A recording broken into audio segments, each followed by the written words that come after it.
프리랜서 사진작가 박지원의 어깨는 무거웠다.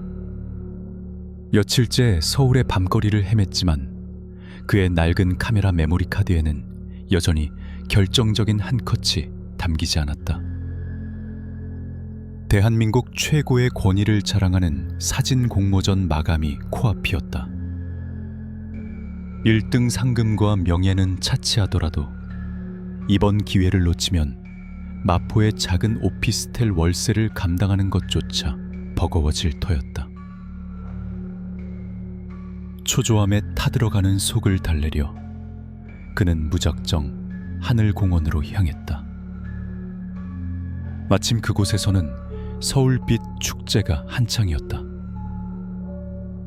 수만 개의 LED 조명이 만들어낸 인공의 은하수가 차가운 밤공기 속에서 황홀하게 빛나고 있었다.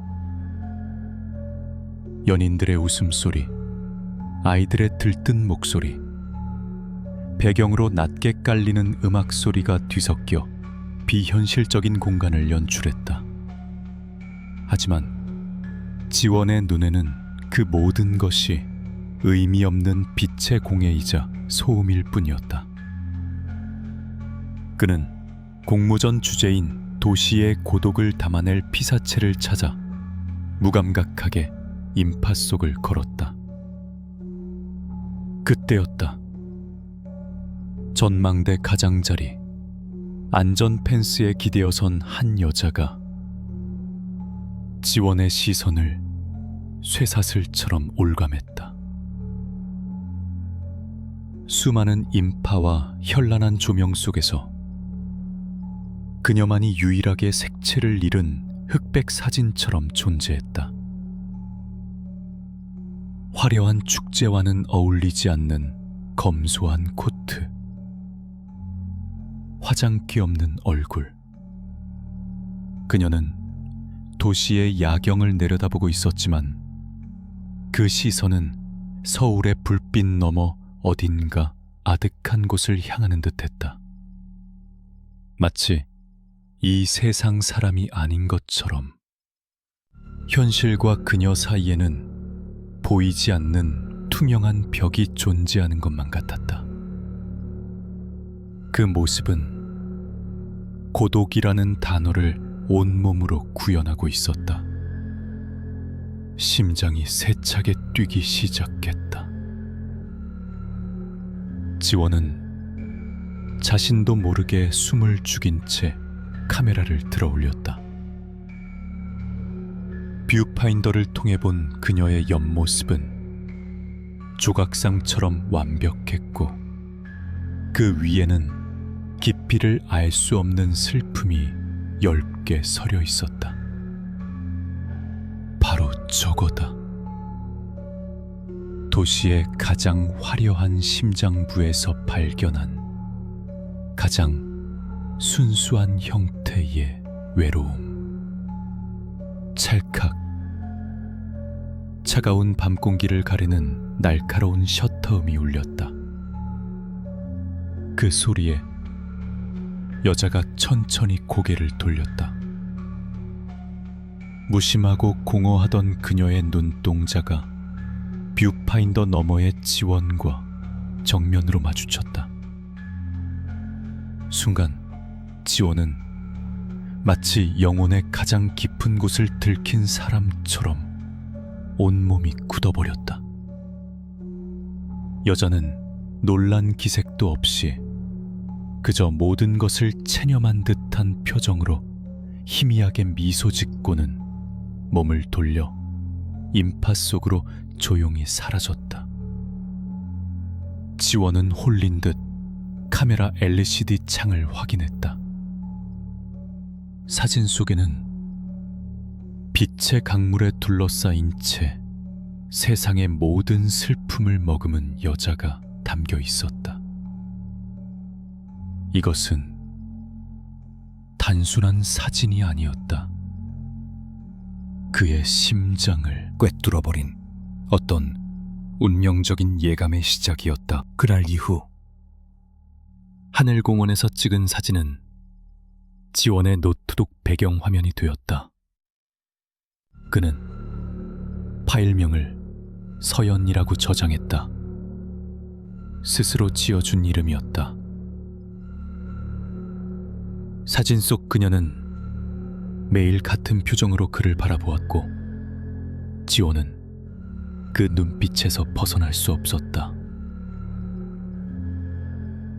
그 만남은 마치 꿈처럼 혹은 스쳐 지나간 환상처럼 느껴졌다. 다시는 그녀를 볼 수 없으리라 생각했다. 일주일쯤 지났을까? 영감을 찾아 홍대의 한 24시간 서점을 어슬렁거리던 지원은 자신의 눈을 의심했다. 예술 서적 코너 거대한 화집들 사이에 그림처럼 서 있는 여인.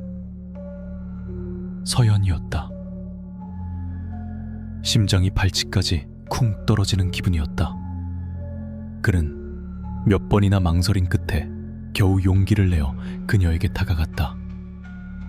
저 하늘공원에서. 서연이 천천히 고개를 들었다.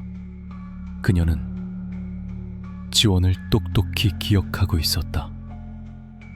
놀라움보다는 반가움보다는 어쩔 수 없다는 체념이 담긴 묘한 미소가 그녀의 입가에 피어올랐다. 사진은 마음에 드셨나요? 그녀의 첫 질문이었다. 지원은 허를 찔린 듯 잠시 말을 잃었다가 무단으로 사진을 찍은 것에 대해 사과부터 했다. 서연은 괜찮다며 고개를 저었다.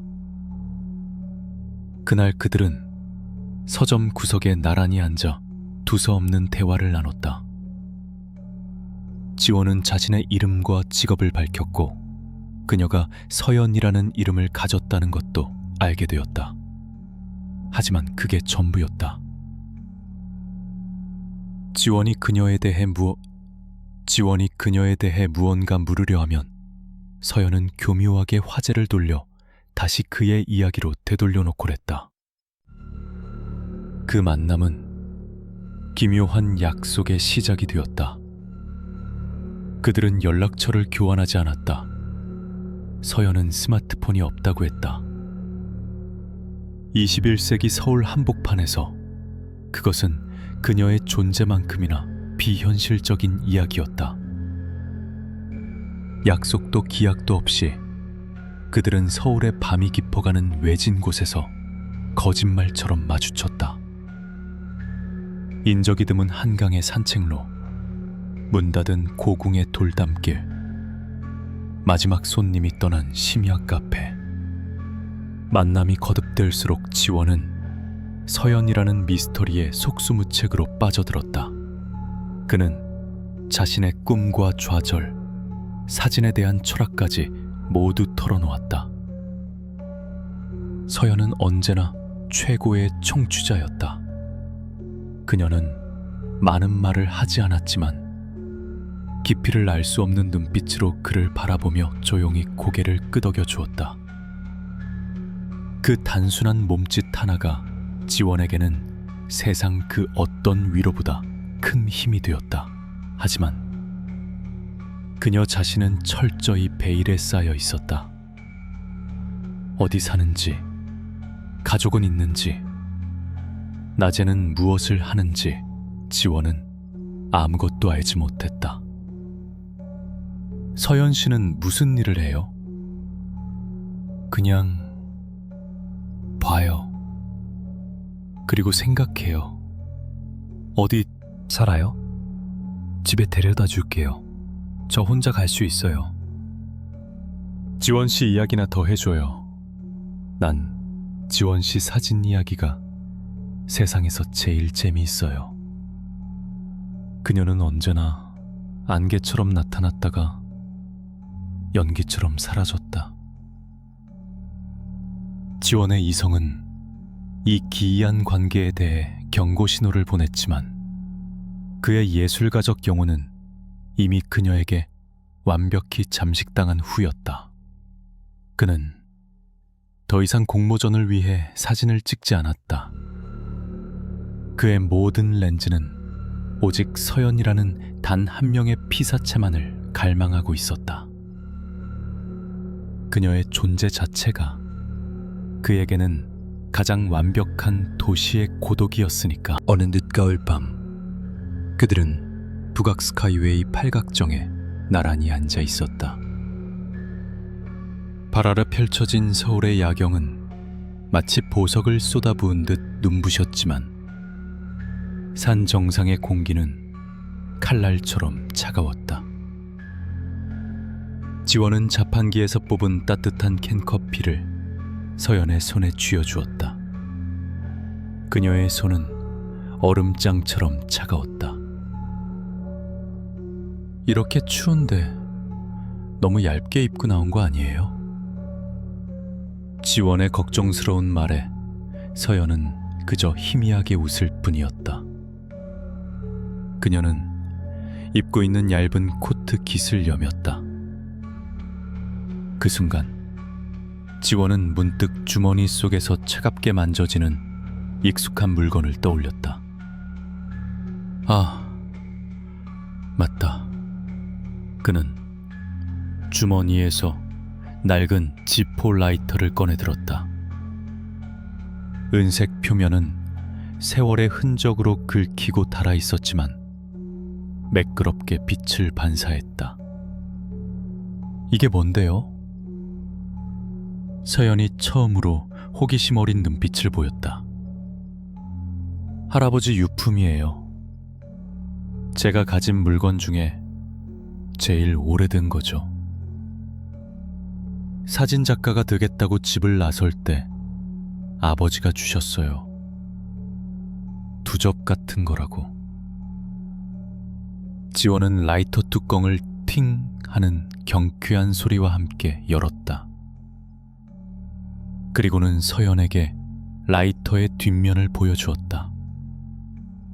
그곳에는 달아서 거의 보이지 않을 정도로 희미하지만 분명한 형태의 작은 부적 문양이 새겨져 있었다.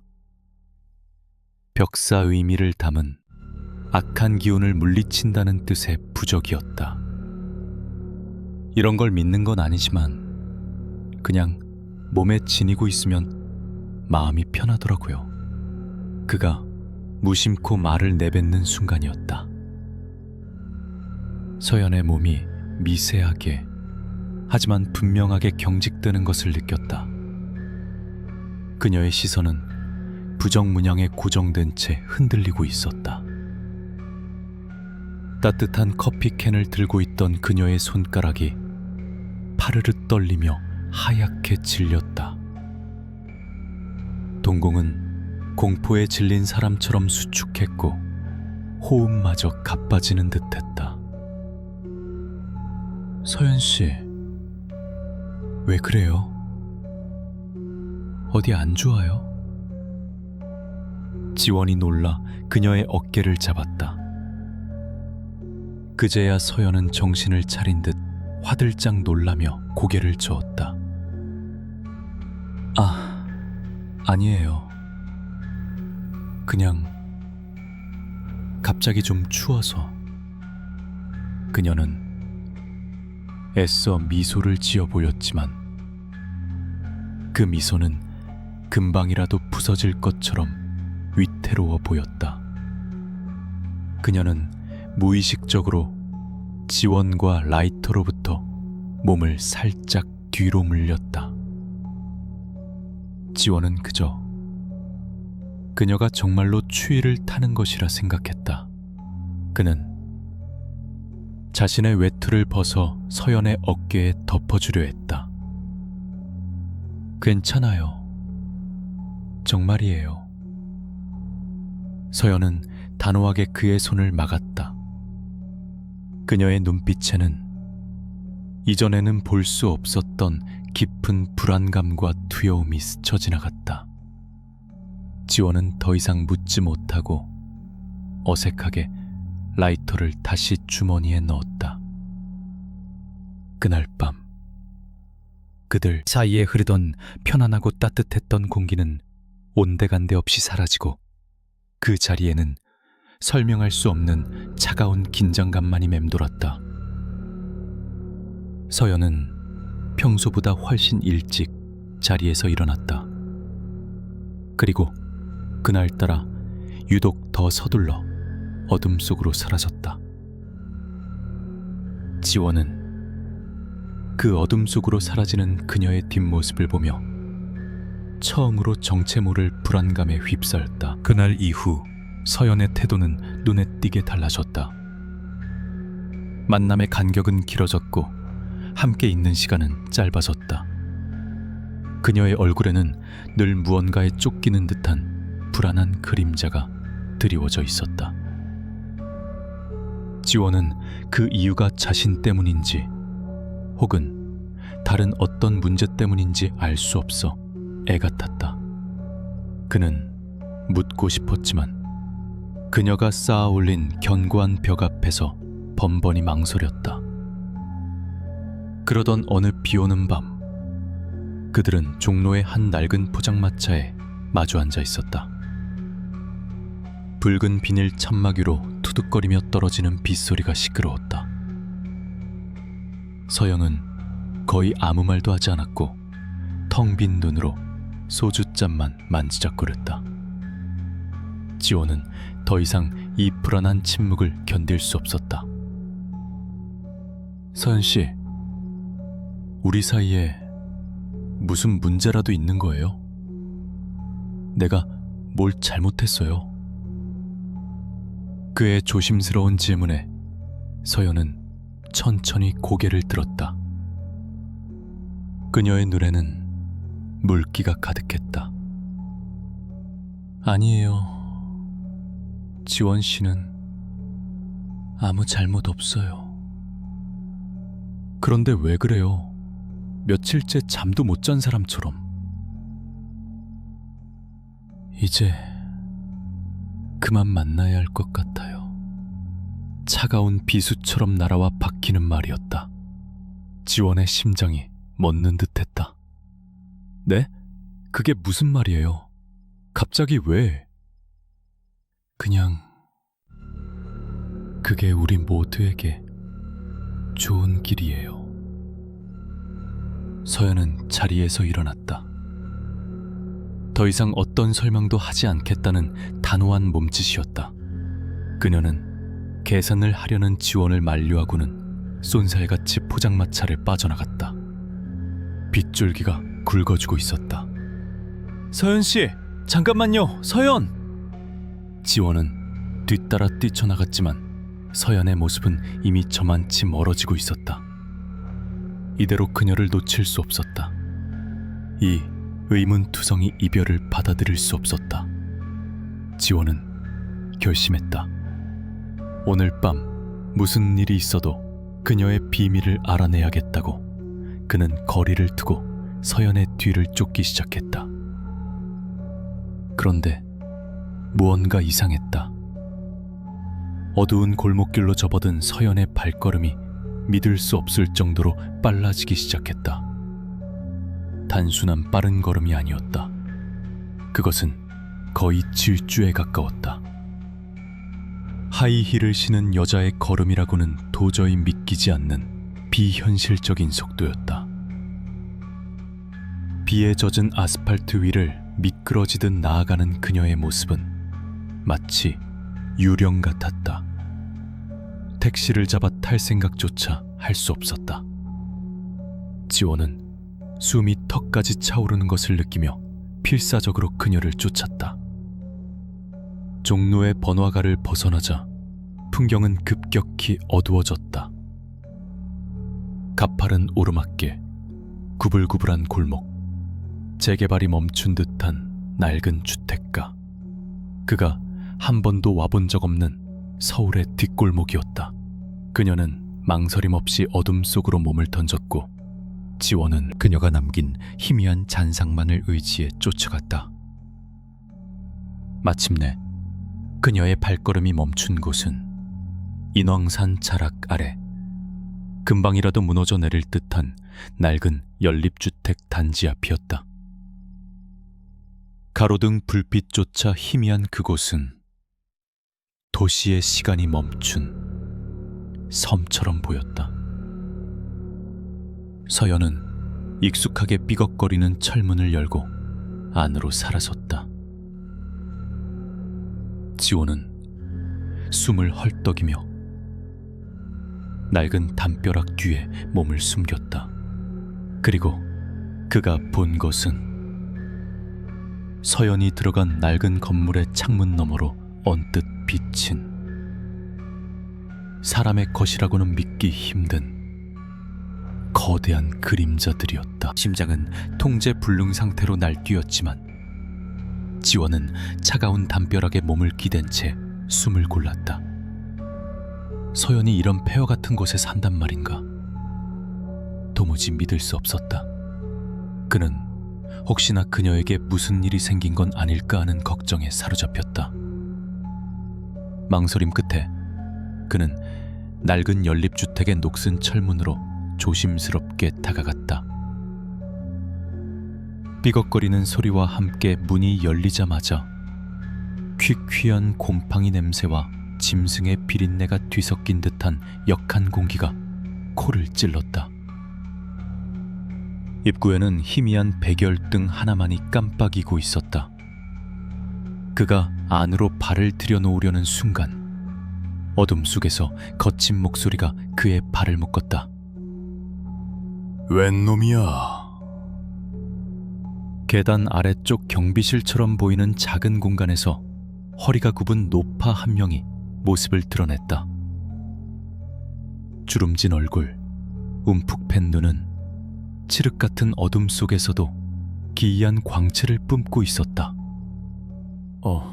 저는 방금 들어간 서연 씨를 좀...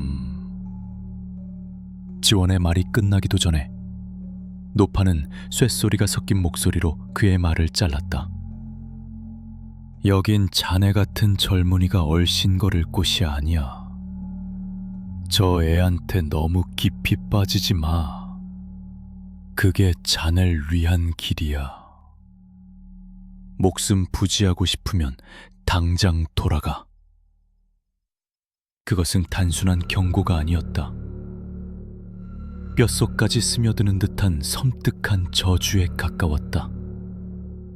지원이 겁에 질려 뒷걸음질 치는 바로 그 순간 2층에서 육중한 발걸음 소리가 들려왔다. 곧이어 건장한 체격의 남자 2명이 계단을 내려왔다.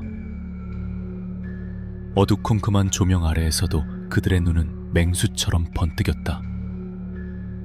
날카로운 턱선과 위압적인 분위기는 평범한 사람의 것이 아니었다. 누나를 따라온 게 너냐? 키가 더 큰 남자가 낮게 으르렁거리며 지원의 앞을 막아섰다. 그의 목소리에는 인간의 감정이라고는 찾아볼 수 없는 순수한 적의와 야성이 담겨 있었다. 지원은 본능적인 공포에 질려 아무 말도 하지 못했다. 우리 동생한테서 무슨 냄새가 나는가 했더니 인간 냄새가 잔뜩 배었더군. 다른 남자가 비릿하게 웃으며 지원의 턱을 거칠게 움켜쥐었다. 그 소나귀 힘은 인간의 것이라기엔 너무나도 강력했다. 뼈가 으스러지는 듯한 고통에 지원이 신음했다. 바로 그때였다. 그만둬요, 오빠. 계단 위에서 서연의 절박한 외침이 들려왔다. 그녀는 창백하게 질린 얼굴로 뛰어내려와 지원의 앞을 막아섰다. 그녀의 눈에는 눈물이 가득 고여 있었다. 이 사람은 아무것도 몰라요. 제발 비켜, 서연아. 이놈은 우리가 처리해야 해. 우리 일족의 규칙을 어긴 걸 몰라? 남자는 서연을 거칠게 밀쳐냈다. 그리고 지원의 멱살을 잡아 벽으로 밀어붙였다. 지원은 숨이 막히는 고통 속에서 서연의 눈에 떠오른 처절한 절망감을 보았다. 그녀는 입술을 깨물며 무언가를 결심한 듯했다. 안 돼요. 여긴 위험해요. 어서 도망가요, 지원씨. 서연은 지원의 팔을 잡아 끌며 비명을 질렀다. 그녀의 외침이 신호탄인 것처럼 두 남자의 눈빛은 순식간에 사리로 가득 찼다.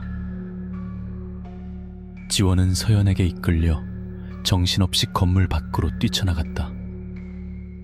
등 뒤에서는 성난 맹수의 포효와도 같은 분노에 찬 고함과 함께 그들을 쫓는 무겁고도 빠른 발소리가 밤의 정적을 깨부수고 있었다.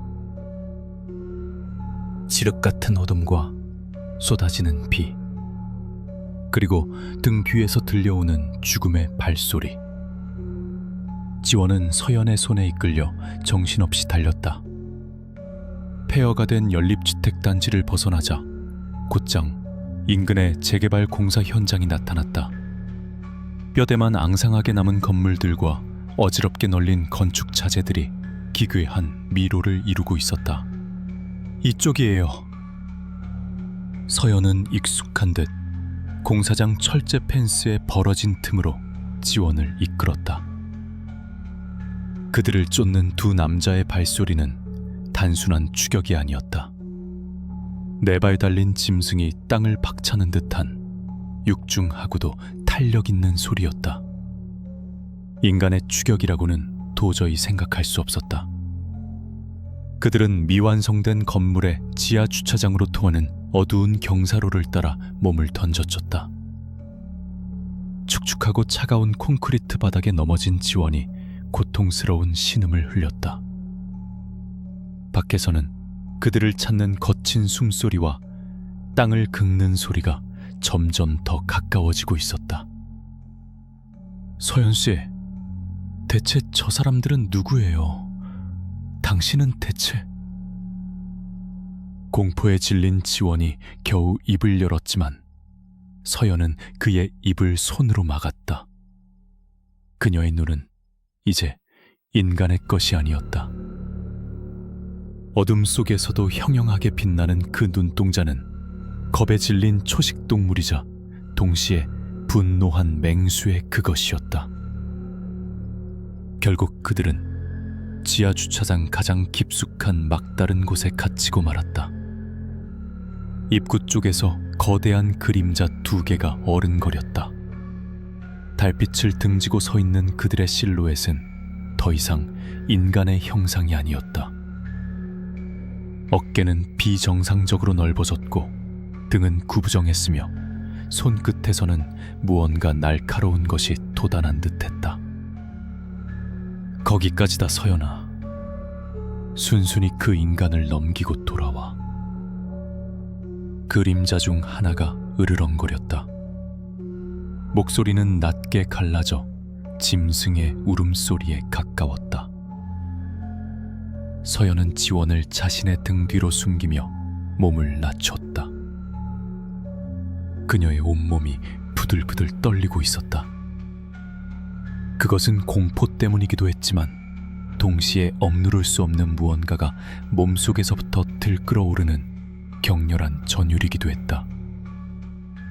싫어. 이 사람만은 안 돼요. 네가 우리 피를 더럽혔다. 그 대가는 치러야지. 그림자가 한 발짝 다가서는 순간 서연의 입에서 인간의 것이라고는 믿을 수 없는 처절하고도 위협적인 포효가 터져나왔다. 그것은 시작이었다. 지원의 눈앞에서 믿을 수 없는 광경이 펼쳐졌다. 서연의 등이 활처럼 휘더니 뼈가 뒤틀리는 끔찍한 소리와 함께 몸이 부풀어 오르기 시작했다. 입고 있던 코트와 옷가지들이 맥없이 찢겨져 나갔다. 가녀린 팔다리는 순식간에 두꺼운 근육으로 뒤덮였고 섬섬 옥수 같던 손에서는 날카로운 발톱이 돋아났다. 부드럽던 피부 위로 눈처럼 새하얀 털이 솟아났고 등과 옆구리에는 칠흑같이 검은 줄무늬가 선명하게 새겨졌다. 불과 몇 초 만에 지원이 사랑했던 여인 서연은 온데간데 없이 사라졌다. 그 자리에는 달빛을 받아 신비롭게 빛나는 거대하고 아름다운 백호 한 마리가 서 있을 뿐이었다. 백호는 위협적으로 몸을 낮추고 두 마리의 흑표범을 닮은 짐승 그녀의 오빠들을 향해 이빨을 드러냈다. 지하 주차장의 차가운 공기는 순식간에 세 마리 맹수가 뿜어내는 원초적인 살기로 가득 찼다. 세 마리의 맹수는 뒤엉켜 서로를 물어뜯고 핥히기 시작했다. 찢어지는 비명, 격렬한 몸부림 속에서 지원은 공포로 얼어붙어 꼼짝도 할 수 없었다. 그때였다. 백호의 강력한 앞발에 맞아 나뒹굴던 흑표범 한 마리가 지원 쪽으로 튕겨져 나왔다. 그 충격으로 지원의 주머니에 있던 낡은 지포 라이터가 바닥으로 떨어졌다. 콘크리트 바닥에 부딪힌 라이터의 뚜껑이 열리면서 부싯돌이 스파크를 일으켰다. 공사장 인부들이 무심코 방치해둔 낡은 휴대용 가스통의 밸브는 미세하게 열려 있었다. 작은 스파크는 새어나온 가스와 만나 순간적으로 거대한 화염과 굉음을 만들어냈다. 갑작스러운 폭발과 눈앞을 멀게 하는 섬광에 본능적으로 불을 두려워하는 두 마리의 흑표범은 비명을 지르며 주춤했다. 그 틈을 타 백호가 맹렬하게 달려들자 겁에 질린 두 짐승은 결국 어둠 속으로 몸을 돌려 쏜살같이 달아나 버렸다. 굉음이 멎고 자욱한 연기가 거치자 그 자리에는 다시 옷이 찢겨나간 채 온몸에 상처를 입은 서연이 쓰러져 있었다. 그녀는 지친 숨을 몰아쉬며 넋이 나간 채 자신을 바라보는 지원을 향해 처연한 눈물을 흘리고 있었다. 화약 냄새와 피비린내가 뒤섞인 차가운 지하 공간에는 두 사람의 거친 숨소리만이 가득했다. 지원은 눈앞에서 벌어진 일을 도무지 현실로 받아들일 수 없었다. 머릿속이 새하얗게 비어버린 채 그는 피투성이가 되어 쓰러져 있는 서연을 망연자실하게 바라볼 뿐이었다. 찢어진 옷가지 사이로 드러난 그녀의 하얀 살결 위에는 깊게 팬 발톱 자국들이 선명했다. 서연 씨. 그의 목소리는 물에 젖은 솜처럼 무겁게 갈라져 나왔다. 서연은 천천히 몸을 일으켰다. 그녀의 얼굴은 눈물과 핏물, 흙먼지로 범벅이 되어 있었다. 그녀는 지원의 굳어버린 얼굴을 보며 자조적인 미소를 지었다. 모든 것이 끝났다는 절망이 담긴 미소였다. 이제 다 아셨겠네요. 그녀의 목소리는 체념으로 가득 차 있었다. 지원은 아무 대답도 하지 못했다. 아니, 할 수 없었다. 무슨 말을 해야 할지, 무엇을 물어야 할지조차 알 수 없었다. 우리 가족은 호랑이에요. 서연은 무너져 내릴 듯한 몸을 이끌고 벽에 기댔다. 그녀의 고백은 담담했지만 한마디 한마디에 천근 같은 무게가 실려 있었다. 아주 오래전부터 인간 세상에 숨어 살아온 마지막 남은 호랑이 일족이죠. 사람들은 이런 존재를 버물정령, 호인이라고 불렀어요. 그녀는 텅 빈 눈으로 허공을 응시하며 이야기를 이어갔다.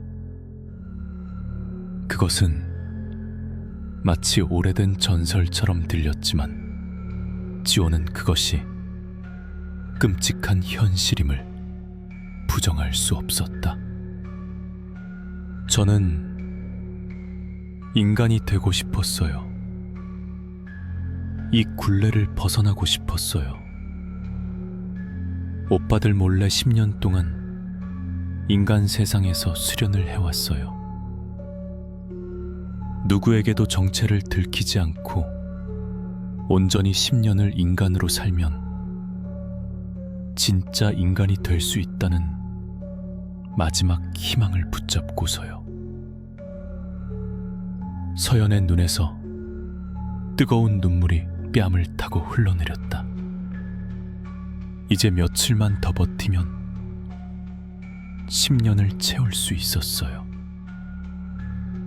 그러면 저는 더 이상 짐승으로 변하지 않아도 되고 오빠들의 감시에서도 벗어나 평범하게 살아갈 수 있었어요. 당신처럼, 당신과 함께. 그녀의 시선이 비로소 지원에게 닿았다. 그 눈빛 속에는 애틋한 연정과 함께 깊은 원망이 서려 있었다. 당신을 만나지 말았어야 했어요. 당신에게 마음을 주지 말았어야 했어요. 당신을 구하기 위해 내 본 모습을 드러내는 순간 지난 10년의 모든 노력이 물거품이 되어버렸어요. 저주가 시작된 거예요. 저주라니요. 지원이 겨우 목소리를 쥐어짰다. 수련에 실패한 호인은 인간의 마음을 서서히 잃게 돼요. 이성을 유지하지 못하고 결국엔 사람을 해치는 완전한 맹수로 떠나고 말죠. 이제 제게 남은 시간은 얼마 없어요. 제 안에 나는 곧 사라지고 굶주린 짐승의 본능만이 남게 될 거예요. 소연의 고백은 지원의 심장을 산산조각냈다.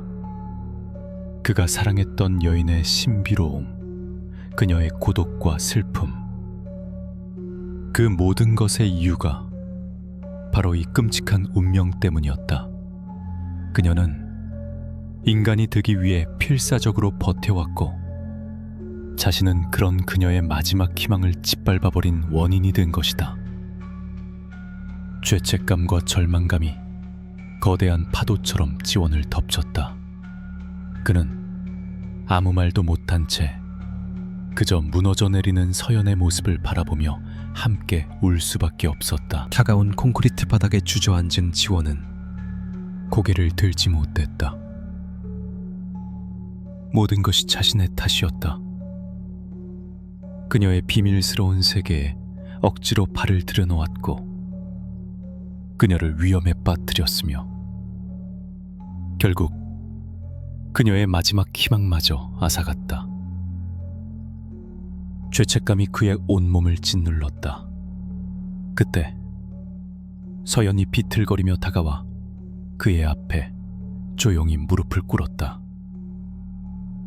지원이 놀라 고개를 들자 그녀는 눈물로 얼룩진 얼굴로 처연하게 미소 짓고 있었다. 지원 씨, 미안해하지 말아요. 하지만 나 때문에 아니에요. 이건 당신 탓이 아니에요. 당신을 보고 싶은 마음을 참지 못하고 인간들 속으로 뛰어든 내 잘못인걸요. 당신과 함께했던 시간들, 내 평생 가장 행복한 순간이었어요.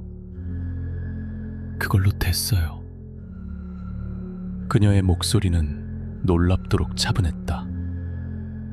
마치 다가올 운명을 모두 받아들이기로 결심한 사람처럼. 그래서 말인데요. 마지막 부탁이 하나 있어요. 부탁이라니요. 내가 당신을 위해 뭘 할 수 있겠어요. 지원은 자조적으로 중얼거렸다. 자신은 그녀에게 상처만 주었을 뿐 아무런 도움도 되지 못하는 무력한 존재였다. 서연은 지원의 손을 부드럽게 감싸쥐었다. 얼음잠처럼 차가운 그녀의 손길에 지원은 온몸을 떨었다. 나는 곧 짐승이 될 거예요. 사람들을 해치게 되겠죠. 세상은 나를 정체불명의 괴수라고 부르며 두려워할 거고요. 그녀는 잠시 숨을 골랐다. 이어지는 말은 너무나도 잔인하고 끔찍했다. 지원 씨는 사진작가잖아요. 당신의 그 카메라로 맹수로 변한 내 모습을 찍어줘요. 네? 지원은 자신의 귀를 의심했다. 내 마지막 모습을 세상에 알려줘요. 사람들을 해치는 흉측한 괴물의 모습을 당신의 렌즈로 담아 세상에 폭로해주세요. 그러면 당신은 틀림없이 그 사진으로 공모전에서 우승할 수 있을 거예요. 최고의 명예를 얻게 되겠죠. 그녀의 입가에는 여전히 희미한 미소가 걸려 있었다. 그렇게라도 하면 내 비극적인 존재가 당신에게나마 마지막 의미를 남길 수 있잖아요. 내가 사랑했던 사람의 성공을 위한 마지막 선물이 될 수 있잖아요. 그러니 제발 내 부탁을 들어줘요. 말도 안 돼. 그게 무슨 소리예요? 내가 어떻게 당신에게 그런 짓을 해요? 지원은 절규하며 그녀의 손을 뿌리쳤다. 사랑하는 여인이 짐승으로 변해가는 모습을 카메라에 담으라니. 그것은 세상에서 가장 잔인한 형벌이었다. 그의 심장은 갈갈이 찢기는 듯했다. 다른 방법이 있을 거예요. 어떻게든. 방법은 없어요, 지원씨. 서연은 단호하게 그의 말을 끊었다. 그녀의 눈에서는 더 이상 눈물이 흐르지 않았다. 그 자리에는 운명을 직시하는 자의 서늘한 결의만이 남아 있었다. 이게 내가 당신에게, 그리고 나 자신에게 남기는 마지막 존엄이에요. 어차피 죽을 운명이라면, 가장 추악한 모습으로 죽게 될 운명이라면, 적어도 당신의 작품 속에서라도 영원히 남고 싶어요. 그러니 제발. 그녀는 이 말을 바닥에 대고 엎드렸다. 그것은 사랑하는 이에게 건네는 마지막이자 가장 비극적인 청원이었다. 지원은 아무런 대답도 할 수 없었다. 거절도 승낙도 할 수 없는 이 끔찍한 약속 앞에서 그의 영혼은 속절없이 무너져 내리고 있었다. 며칠 후 서울은 정체불명의 공포에 휩싸였다.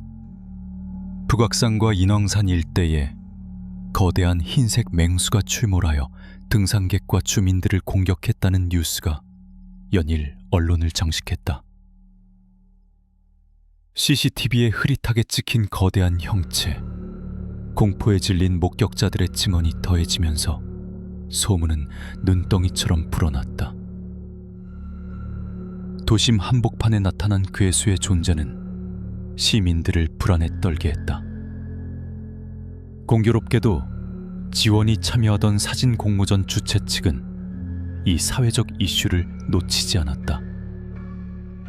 그들은 긴급 공지를 통해 문제의 백색 괴수를 선명하게 촬영한 사진에 거액의 상금이 걸린 특별상을 신설했다고 발표했다.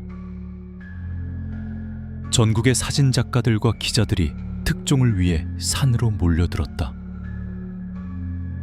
지원은 며칠 동안 식음을 전폐하고 방 안에 틀어박혀 있었다. 서연의 마지막 부탁이 망령처럼 그의 귓가에 맴돌았다. 그는 차마 카메라를 들 수 없었다. 사랑했던 여인의 비극을 자신의 성공을 위한 발판으로 삼을 수는 없었다. 하지만 TV 뉴스 화면에 비친 공포에 질린 사람들의 모습을 볼 때마다 죄책감이 그의 목을 졸랐다.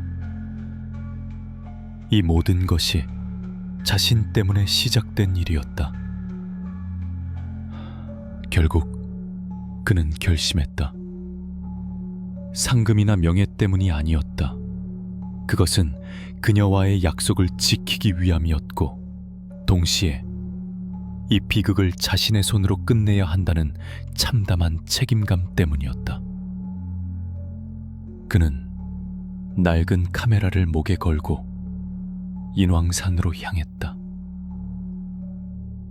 이미 산 입구는 경찰과 기자들로 통제되고 있었지만 그는 누구보다 그 괴수를 잘 알았다. 그는 서연과 함께 거닐었던 인적이 드문 새끼를 통해 깊은 산속으로 들어갔다. 얼마나 헤맸을까. 해질녘 핏빛으로 물든 하늘 아래 그는 마침내 숲속의 작은 공터에서 그것과 마주했다. 거대한 백호였다. 달빛 아래 처음 보았던 신비롭고 아름다운 모습은 온데간데 없었다. 온몸의 털은 피와 흙으로 더러워져 있었고, 붉게 충혈된 눈에서는 억제할 수 없는 굶주림과 광기가 번뜩였다. 그것은 더 이상 서연이 아니었다. 완전한 맹수였다. 백호는 낮게 으르렁거리며 지원을 향해 천천히 다가왔다. 날카로운 이빨 사이로 뜨거운 김이 새어나왔다. 지원은 공포로 온몸이 마비되는 것을 느꼈지만 도망치지 않았다. 그는 떨리는 손으로 카메라를 들어 올렸다. 뷰파인더 너머로 보이는 짐승의 눈은 너무나도 낯설었다. 서연. 그의 입에서 거의 들리지 않을 정도의 작은 속삭임이 새어나왔다. 서연 씨, 나예요. 지원이에요. 그 순간 기적 같은 일이 일어났다. 사리로 가득 차 있던 백호의 움직임이 순간 멈칫했다. 광기로 번뜩이던 지동공이 미세하게 흔들렸다. 짐승의 본능 깊숙한 곳에 갇혀있던 마지막 인간의 기억 한 조각이 희미하게 떠오른 것일까? 백호의 눈에서 뜨거운 눈물 한 방울이 투둑 하고 떨어졌다. 하지만 그 찰나의 순간은 너무나도 짧았다. 백호는 다시 격렬하게 머리를 흔들며 고통스러운 포효를 내질렀다. 남아있는 마지막 이성으로 자신 안의 짐승이 눈앞에 사랑하는 남자를 해치려 한다는 것을 깨달은 듯했다. 다음 순간 백호는 지원을 향해 달려드는 대신 몸을 돌려 절벽 아래쪽으로 난 고속도로를 향해 전속력으로 뛰어내렸다. 안 돼! 지원의 절규가 숲을 울렸다.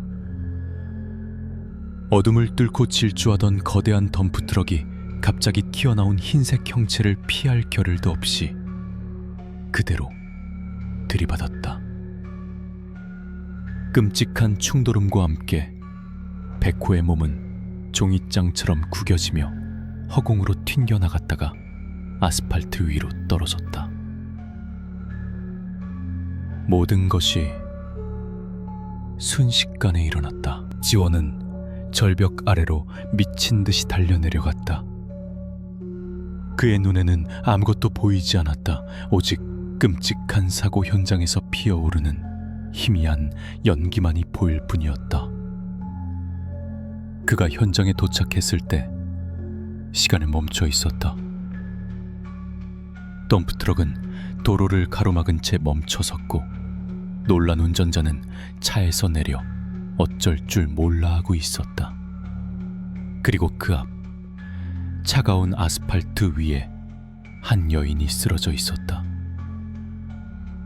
백호의 모습은 온데간데 없었다. 그 자리에는 마지막 순간 인간의 모습으로 돌아온 서연이 누워 있었다. 찢어진 옷, 온몸의 상처, 그리고 그녀의 몸 아래로 서서히 번져나가는 붉은 피의 웅덩이. 그녀의 생명이 꺼져가고 있었다.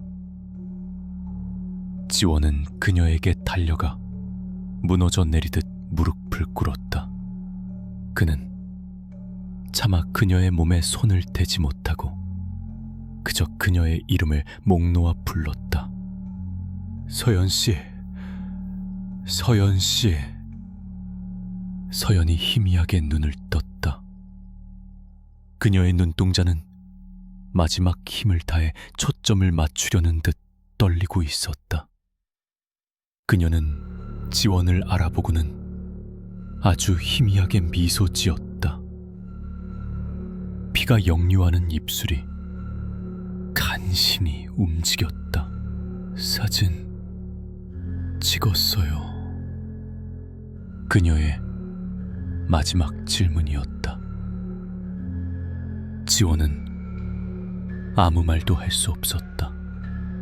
그는 괴물의 사진을 찍지 못했다.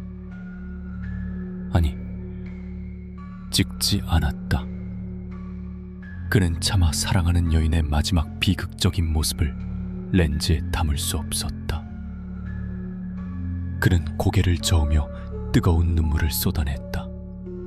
그는 서연의 차가워지는 손을 붙잡고 부서진 그녀의 몸을 끌어안았다. 그녀는 그의 품 안에서 마지막 숨을 내쉬었다. 그녀의 눈은 편안하게 감겨 있었다. 마침내 끔찍한 운명의 굴레에서 벗어난 것이다. 지원은 공모전의 사진을 출품했다. 그것은 그가 하늘공원에서 처음 서연을 만났던 날 몰래 찍었던 단 한 장의 사진이었다. 화려한 도시의 불빛을 등진 채 세상의 모든 고독을 품고 서 있던 그녀의 옆모습. 그는 사진의 제목을 마지막 빛이라고 붙였다. 심사위원들은 만장일치로 그 사진을 대상으로 선정했다. 그들은 사진 속 인물이 누구인지는 몰랐지만 그 한 장의 사진이 담고 있는 도시의 고독이라는 주제의 본질적인 깊이와 서사에 압도당했다. 박지원은 하루아침에 대한민국에서 가장 주목받는 사진작가가 되었다. 하지만 그는 더 이상 웃지 않았다. 수많은 인터뷰 요청과 전시회 제의를 거절하고 그는 침묵 속으로 들어갔다.